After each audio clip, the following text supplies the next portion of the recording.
ನಮಸ್ಕಾರ, ನಮ್ಮ ಅಡಿಗೆ ಚಾನೆಲ್ಗೆ ಸ್ವಾಗತ. ಇವತ್ತಿನ ವಿಶೇಷ ಕಜ್ಜಾಯ. ದೀಪಾವಳಿ ಹಬ್ಬ ಹತ್ರ ಬರ್ತಾ ಇದೆ. ನಾನು ಸಾಂಪ್ರದಾಯಿಕ ಶೈಲಿಯಲ್ಲಿ ಕಜ್ಜಾಯನ ಮಾಡ್ತಾ ಇದ್ದೀನಿ. ಕಜ್ಜಾಯ ಮಾಡೋದು ತುಂಬಾ ಕಷ್ಟ ಅಂದ್ಕೊಂಡಿರೋರಿಗೆ ನಾನು ಹೇಳಿರೋ ಟಿಪ್ಸ್ನ ಮತ್ತು ಸಜೆಷನ್ನ ಫಾಲೋ ಮಾಡಿ ತುಂಬಾ ಚೆನ್ನಾಗಿ ಮಾಡ್ಬೋದು. ಎಣ್ಣೆಗೆ ಹಾಕಿದ ನಂತರ ಕೂಡ ಹರಡೋದಿಲ್ಲ. ಈ ರೆಸಿಪಿ ಇಷ್ಟ ಆದರೆ ದಯವಿಟ್ಟು ನನ್ನ ಚಾನೆಲ್ನ ಲೈಕ್, ಶೇರ್ ಮತ್ತು ಸಬ್ಸ್ಕ್ರೈಬ್ ಮಾಡೋದನ್ನು ಮರಿಬೇಡಿ. ಮತ್ತು ಬೆಲ್ ಐಕನ್ನ ಪ್ರೆಸ್ ಮಾಡಿ. ಇದರಿಂದ ನನ್ನ ಹೊಸ ವಿಡಿಯೋ ರಿಲೀಸ್ ಆದರೆ ನಿಮಗೆ ನೋಟಿಫಿಕೇಷನ್ ಬರುತ್ತೆ. ಈಗ ಕಜ್ಜಾಯ ಮಾಡೋ ವಿಧಾನ ನೋಡ್ಕೊಳ್ಳೋಣ. ಇದು ನೆನೆಸ್ಕೊಂಡಿರೋ ಅಕ್ಕಿ ಸುಮಾರು ಒಂದು 1/4 kg ಅಷ್ಟು ಅಥವಾ 250 ಗ್ರಾಮ್ಸ್ ಅಷ್ಟು ಅಥವಾ 1 ಗ್ಲಾಸ್ ಅಷ್ಟು. ಯಾವ ಅಕ್ಕಿ ಆದರೂ ಪರವಾಗಿಲ್ಲ, ದೋಸೆ ಅಕ್ಕಿ, ರೇಷನ್ ಅಂಗಡಿ ಅಕ್ಕಿ ಯಾವುದಾದ್ರೂ ಪರವಾಗಿಲ್ಲ. ಸುಮಾರು ಒಂದು 4 ಗಂಟೆಗಳ ಕಾಲ ನೆನೆಸಿಟ್ಟಿದ್ದೆ. ಮುಂದೆ ಬೆಲ್ಲದ ಪಾಕಕ್ಕೆ ಮತ್ತೊಂದು ಇಂಗ್ರೀಡಿಯೆಂಟ್ನ ಸೇರಿಸ್ತಾ ಇದ್ದೀನಿ, ಮತ್ತೊಂದು ಮುಖ್ಯ ಪದಾರ್ಥನ. ಈಗ ಇದರಲ್ಲಿ ಎಕ್ಸ್ಟ್ರಾ ಏನಿದೆ ಅದು ತಕ್ಕೊಳ್ಳೋಣ. ಈಗ ಇದರಲ್ಲಿ ಏನು ಎಕ್ಸ್ಟ್ರಾ ನೀರಿತ್ತಲ್ಲ ಅದನ್ನು ತೆಕ್ಕೊಂಡಿದ್ದೀನಿ. ಇದನ್ನ ಸ್ವಲ್ಪ ಮಟ್ಟಕ್ಕಷ್ಟು ಒಣಗಿಸ್ಕೋಬೇಕು. ಗರಿಗರಿ ಆಗೋವರೆಗೂ ಒಣಗಿಸ್ಕೊಳಕ್ಕೆ ಹೋಗ್ಬಾರ್ದು, ಬಿಸಿಲಲ್ಲಿ ಕೂಡ ಒಣಗಿಸ್ಕೊಳಕ್ಕೆ ಹೋಗ್ಬಾರ್ದು. ನೆರಳಲ್ಲಿ ಏನು ಎಕ್ಸ್ಟ್ರಾ ಮಾಯಿಶ್ಚರು ಮತ್ತು ತೇವಾಂಶ ಇದೆಯಲ್ಲ ಅದು ಹೋಗೋವರೆಗೂ ಅಷ್ಟೇ. ಸುಮಾರು ಒಂದು ಅರ್ಧ ಗಂಟೆಯಿಂದ 1 ಅವರ್ವರೆಗೂ ಹಾರಾಕಿದ್ರೆ ಅಥವಾ ಒಣಗಿಸ್ಕೊಂಡ್ರೆ ಸಾಕಾಗುತ್ತೆ. ಈಗ ಅರ್ಧ ಗಂಟೆ ಆದಮೇಲೆ ಕೈಯಲ್ಲಿ ರೀತಿಯಾಗಿ ಪ್ರೆಸ್ ಮಾಡಿದ್ರೆ ಪುಡಿ ಆಗಬೇಕು, ಅಷ್ಟರ ಮಟ್ಟಿಗೆ ಒಣಗಿಸ್ಕೊಂಡ್ರೆ ಸಾಕು.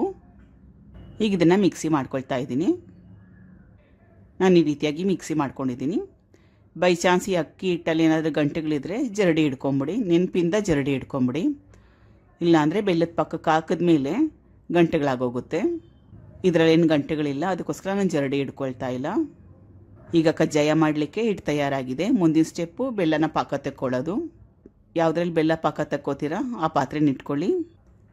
1/4 ಕಪ್ಪಷ್ಟು ನೀರು.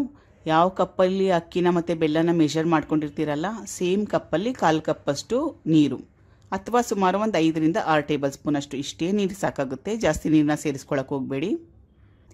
ಆಮೇಲೆ ಇದು ಬೆಲ್ಲ 1/4 kg ಅಷ್ಟು ಅಥವಾ 250 ಗ್ರಾಮ್ಸ್ ಅಷ್ಟು. ಎಷ್ಟು ಅಕ್ಕಿನ ನೆನೆಸ್ಕೊಳಕ್ಕೆ ಮುಂಚೆ ಸೇರಿಸಿರ್ತೀರ ಸೇಮ್ ಕ್ವಾಂಟಿಟಿಯಲ್ಲಿ ಬೆಲ್ಲ. ಬೆಲ್ಲದಲ್ಲೇನಾದರೂ ಕಲ್ಮಶ ಇದ್ದರೆ ಸ್ವಲ್ಪ ಕರಗಿದ ನಂತರ ಶೋಧಿಸಿ ಆಮೇಲೆ ಪಾಕ ತೆಕ್ಕೊಳ್ಳಿ. 1 ಕಪ್ಪಲ್ಲಿ ಸ್ವಲ್ಪ ನೀರನ್ನ ಹಾಕಿ ರೆಡಿ ಇಟ್ಟಿರಿ. ಬೆಲ್ಲ ಪಾಕ ಬಂದಿದೆಯಾ ಇಲ್ಲ ಅಂತ ಚೆಕ್ ಮಾಡ್ಕೊಳ್ಳಿಕ್ಕೆ ಬೇಕಾಗುತ್ತೆ. ಈ ರೀತಿ ನೊರೆ ಬಂದಮೇಲೆ ಆಗಾಗ ಚೆಕ್ ಮಾಡ್ತಾನೇ ಇರಬೇಕು. ಈಗ ಚೆಕ್ ಮಾಡ್ತಾ ಇದ್ದೀನಿ. ಈಗ ಹರಡ್ತಾ ಇದೆ ಅಂದರೆ ಇನ್ನು ಪಾಕ ಬಂದಿಲ್ಲ ಅಂತ. ಕೈ ಹುಷಾರಾಗಿ ಇಟ್ಕೊಳ್ಳಿ, ಬೆಲ್ಲ ತುಂಬಾ ಬಿಸಿ ಇರುತ್ತೆ. ಈಗ ಸುಮಾರು ಒಂದು 7ರಿಂದ 8 ನಿಮಿಷ ಆದಮೇಲೆ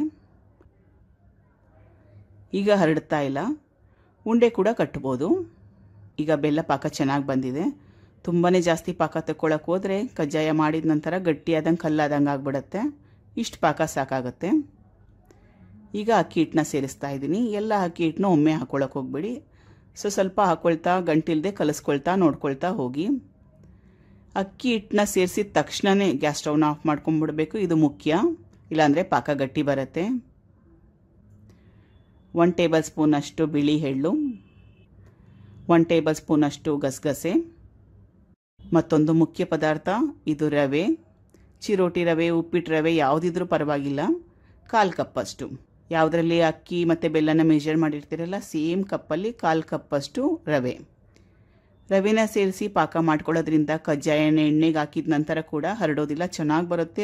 ಮತ್ತು ಸಾಫ್ಟ್ನೆಸ್ ಕೂಡ ತುಂಬಾ ಚೆನ್ನಾಗಿ ಬರುತ್ತೆ. ಚೆನ್ನಾಗಿ ಕಲಿಸ್ಕೊಳ್ಳಿ, 1 ಗಂಟೆ ಇರಬಾರ್ದು. ನೆನಪಿಂದ ಒಮ್ಮೆ ನೋಡ್ಕೊಳ್ಳಿ ಗ್ಯಾಸ್ ಸ್ಟವ್ನ ಆಫ್ ಮಾಡ್ಕೊಂಡಿದ್ದೀರಾ ಇಲ್ಲ ಅಂತ. ಅಕ್ಕಿ ಹಿಟ್ಟು ಹಾಕಿದ ತಕ್ಷಣವೇ ಆಫ್ ಮಾಡ್ಕೊಬೇಕು. ಈಗ ಕಜ್ಜಾಯದ ಹಿಟ್ಟು ತಯಾರಾಗಿದೆ. ತಕ್ಷಣವೇ ಕಜ್ಜಾಯ ಮಾಡಲಿಕ್ಕಾಗೋದಿಲ್ಲ, ಒಂದಿನ ಆದ್ರೂ ಸೆಟ್ ಆಗಕ್ಕೆ ಬಿಡಬೇಕು. ಈಗ ಒಂದಿನ ಆದ ನಂತರ ಕಡಿಮೆ ಅಂದರೆ 24 ಗಂಟೆಗಳ ಕಾಲ ಆದರೂ ಆಗಲೇಬೇಕು. ಸ್ವಲ್ಪ ಚೆನ್ನಾಗಿ ಕೈ ಆಡಿಸಿ ನಾದ್ಕೊಳ್ಳಿ. ಈಗ ಕಜ್ಜಾಯದ ಹಿಟ್ಟು ತಯಾರಾಗಿದೆ. ಎಣ್ಣೆ ಕೂಡ ಕಾಯಕ್ಕಿಟ್ಟಿದ್ದೀನಿ. ನಾನು ಮೀಡಿಯಮ್ ಸೈಜ್ ಕಜ್ಜಾಯಗಳನ್ನ ಮಾಡ್ಕೊಳ್ತಾ ಇದ್ದೀನಿ. ಕಜ್ಜಾಯ ಮಾಡಲಿಕ್ಕೆ ಬಾಳೆ ಎಲೆ, ಬಟರ್ ಪೇಪರ್, ಪ್ಲಾಸ್ಟಿಕ್ ಪೇಪರ್ ಯಾವುದಿದ್ರೂ ಪರವಾಗಿಲ್ಲ. ಈ ರೀತಿಯಾಗಿ ಮಾಡ್ಕೊಳ್ಳಿ. ನಿಮ್ಗೆ ಯಾವ ಸೈಜ್ ಬೇಕು, ಯಾವ ಶೇಪಲ್ಲಿ ಬೇಕು ಮಾಡ್ಕೋಬೋದು. ಈಗ ಎಣ್ಣೆ ಕರೆಕ್ಟಾಗಿ ಕಾದಿದೆ. ತುಂಬ ಜಾಸ್ತಿ ಕಾದಿದಾಗ ಹಾಕ್ಕೊಳಕ್ಕೆ ಹೋಗಬೇಡಿ. ಬೇಗ ಏನೋ ಕಜ್ಜಾಯ ಕೆಂಪಾಗುತ್ತೆ, ಒಳಗಡೆ ಚೆನ್ನಾಗಿ ಬೆಂದಿರಲ್ಲ, ಒಂದು ಪರ್ಫೆಕ್ಟ್ ಟೆಕ್ಸ್ಚರ್ ಕೂಡ ಬರೋದಿಲ್ಲ. ರವೆ ಸೇರಿಸಿರೋದ್ರಿಂದ ಕಜ್ಜಾಯ ಹರಡೋದಿಲ್ಲ. ಬೈ ಚಾನ್ಸ್ ಮತ್ತೇನಾದರೂ ಹರಡ್ತಾ ಇದ್ದರೆ ಮತ್ತೊಮ್ಮೆ 1 ಟೇಬಲ್ ಸ್ಪೂನ್ ಅಷ್ಟು ರವೆನ ಸೇರಿಸಿ ಕಲಿಸ್ಕೊಳ್ಳಿ. ಆಮೇಲೆ ಕಜ್ಜಾಯ ಮಾಡಿ ಕರೆಕ್ಟಾಗಿ ಬಂದೇ ಬರುತ್ತೆ. ಒಂದು ಕಡೆ ಚೆನ್ನಾಗಿ ಬೆಂದಮೇಲೆ ತಿರುವಾಕೊಳ್ಳೋವಾಗೂ ಹುಷಾರವಾಗಿ ಹಗುರವಾಗಿ ತಿರುವಾಕೋಬೇಕು.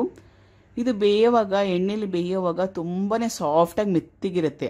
ಅದಕ್ಕೋಸ್ಕರ ತಿರುವಾಕೊಳ್ಳೋದು ತುಂಬಾ ಕಷ್ಟ. ಹುಷಾರಾಗಿ ತಿರುವಾಕೊಳ್ಳಿ. ಇದು ಮಾಡಿದ ನಂತರ ಗಟ್ಟಿಯಾಗುತ್ತೆ, ಮಾಡೋವಾಗ ಸಾಫ್ಟ್ ಇರುತ್ತೆ. ಎರಡೂ ಕಡೆ ಚೆನ್ನಾಗಿ ಬೇಯಿಸ್ಕೋಬೇಕು. ಲೋ ಫ್ಲೇಮಲ್ಲಿ ಇಟ್ಕೊಂಡೇ ಬೇಯಿಸ್ಕೊಳ್ಳಿ. ಈಗ ಇದಾಗಿದೆ. ಸ್ವಲ್ಪ ಹಗುರವಾಗಿ ಪ್ರೆಸ್ ಮಾಡಿ ಎಕ್ಸ್ಟ್ರಾ ಏನು ಎಣ್ಣೆ ಇದೆಯಲ್ಲ ಅದನ್ನು ತಕ್ಕೊಳ್ಳಿ. ಈಗ ಈ ಆಕಾರದಲ್ಲಿ ಮಾಡ್ಕೊಳ್ತಾ ಇದ್ದೀನಿ, ಮೆದು ವಡ ಅಥವಾ ಉದ್ದಿನ ವಡೆ ಡಿಸೈನಲ್ಲಿ. ಇದನ್ನು ಕೂಡ ಎರಡೂ ಕಡೆ ಚೆನ್ನಾಗಿ ಬೇಯಿಸ್ಕೊಳ್ಳಿ. ಈಗ ಬಿಸಿ ಬಿಸಿ ಕಜ್ಜಾಯ ತಯಾರಾಗಿದೆ. ತುಂಬಾ ಒಳ್ಳೆ ರೆಸಿಪಿ. ನಾನು ಹೇಳಿರೋ ಟಿಪ್ಸ್ನ, ಸಜೆಷನ್ನ, ಪ್ರಪೋಷನ್ನ ಕರೆಕ್ಟಾಗಿ ಫಾಲೋ ಮಾಡಿ ರೆಸಿಪಿನ ಟ್ರೈ ಮಾಡಿ. ಇಷ್ಟ ಆದರೆ ನನ್ನ ಚಾನೆಲ್ನ ಲೈಕ್, ಶೇರ್ ಮತ್ತು ಸಬ್ಸ್ಕ್ರೈಬ್ ಮಾಡೋದನ್ನು ಮರಿಬೇಡಿ. Thank you for watching. ಧನ್ಯವಾದಗಳು.